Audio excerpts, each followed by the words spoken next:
લ્યો બોલો કેવો માણસ છે? નાનું કુકર બગાડ્યું તું તો નાનું કુટર લઈને આવ્યો. પણ તમે જોવો તો ખરા, નાનું કૂટર કેવું સારું છે. ભલે ને આપણે રહ્યું, ના રે ના, એક કુટર તો છે આપણે. પણ તમારે એકલાને ક્યાંક બહાર ગામ જવાનું હોય ને ત્યારે નાનું કૂટર લઈને જવાનું, અને આપણે બેયને બહાર ગામ જવાનું હોય ને ત્યારે મોટું કૂટર લઈને જઈશું. ક્યાંથી લાવ્યો કુટર? એ ગેરેજેથી. જા કુટર પાછો દે આય. પણ કૂટર રાખો ને, તમારી એન્ટ્રી પડશે. મેં કીધું ને કુટર પાછો દે આય, જા. એ હું કૂટર પાછું દેવા નહીં જાઉં, ગેરેજ વાળા ભાઈ મને ખીજાય.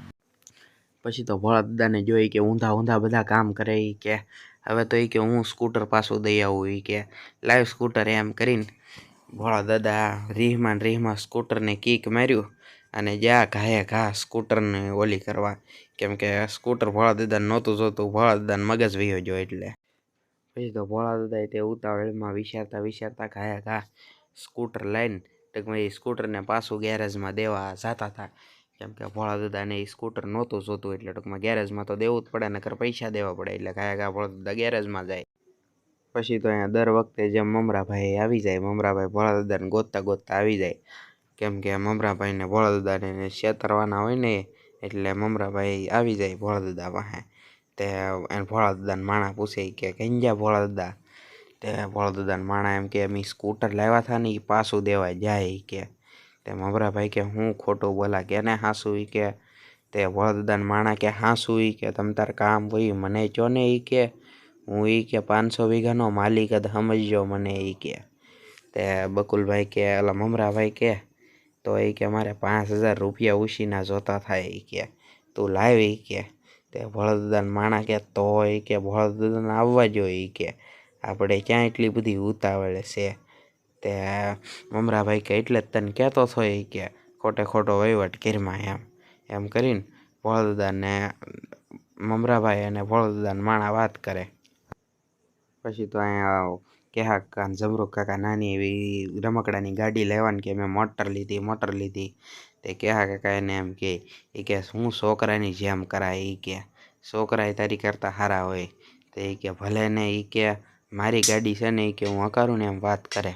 અને ધીરે ગાડી હકારવા જાય. તો કેહા કાકાની કે લાય તો મને હકારવા દે. તે બીજા દાદાને એક મૂકે. એ કે હા હમણાં તું છોકરા કરતો હતો. એ કે હવે એ કે ગાડી હાંકવી કેહુડી જમરૂખડી એવી રીતે વાત કરે ને એકાબીજીને મારતા વાત કરે. તને ગાડી હાંકવા જ નથી દેવી એવી રીતે વાત કરે ને પાછા એ હાંકે જાય. એ નાના છોકરાને મેળામાં મળે ને ટૂંકમાં એવડું એ રમકડું એ હાંકીને જતો હતો સલામ ગાડીની જેમ હાંકતા હતા. ને અહીંયા ભોળા દાદા એની નાનું કૂટર લઈને ઘા આવતા હતા. કેમ કે એને વેસવા જવાનું હતું ને, કૂટર વેસવા જવાનું હતું. ઈને ઈ રોડે પાછા કેહા કાકા ને જમરૂક કાકા આવતા હતા. તે બે ભટકાતા નહોતા, પણ ભોળા દાદાએ ઊભું રાખી દીધું કૂટર. તે જેવું જ કૂટર ઊભું રાખ્યું ને તે કેહા કાકા ને જમરૂક કાકા એને એમ કહેવા માંડ્યા, વાહ હે ઈ કે ભોળા તારી એન્ટ્રી પડે હોય. ઈ કે આવી એન્ટ્રી હતી કે તે તમે ગામમાં નીકળ્યા હોય ને તો ઈ કે તમારી આમ સિક્કા પડી જાય એવી એન્ટ્રી પડે. તે ભોળા દાદા કે ઈ કે હાસુ મારી એન્ટ્રી પડી જાય? તે કેહા કાકા ને જમરૂક કાકા કે હવે ઈ કે તમે લાગો. ઈ કે 50 વીઘાના માલિક. ઈ કે 50 વીઘાના માલિક નહીં, 500 વીઘાના માલિક.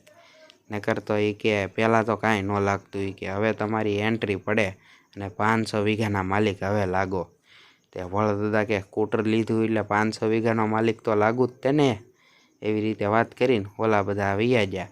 અને ભોળા દાદા કે હવે તો મારી એન્ટ્રી પડે. ઈ કે હવે મારે સ્કૂટર વેચવું નથી. ઈ કે આ સ્કૂટર વેચવું પછી કે મારી એન્ટ્રી વિખાઈ જાય ને. ઈ કે હવે ઈ કે મારે સ્કૂટર વેચવું ના. એમ કરીને ભોળા દાદાની તો પડી ગઈ એન્ટ્રી.